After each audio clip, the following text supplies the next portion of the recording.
Dito tayo ngayon sa Crayfish 88. Nakita ko na to sa sa post. Ayan. So Crayfish 88 Farm Solution. Ayan Ito maganda yung nila dito. Yung diskarte, yung design Ayan Fund na talaga. Mababaw lang yung Mababaw sa akin kasi parang 4 4 inch yun Yung tab ko, lalaki na Vlog ko lang ito nakikita. Ayan guys, yung lalaki na Mga na to. Mga na to. Breeder na. Ang lalaki Yun ang laki Taguro. Ito Ang dami.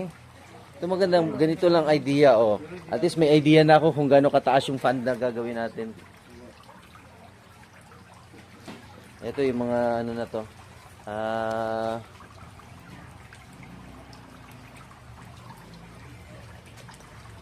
Yung mga nakatakip. Kap, USB, lang Ito yung in-order ko. Nag-order ako niyan. Mas tipid yan. Mas tipid Mas tipid yan At tingnan mo, hindi na nila ginagamit yung pump. Hindi na. Ano pa nang nilalala? Konting running lang Napakalinis. Tulo-tulo na lang.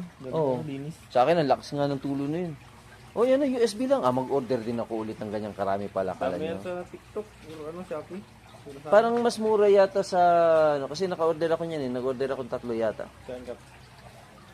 Ganito lang gano'n 1 lang pala sa akin kasi 340. Ayun, malakas din. Yan, ganito lang yung gagawin nating fund. Gawa tayo ng ganito. Ay, nagmumold. Nagmumold siya. Nagmumold ba? Ay, nagmumold dyan. Oo.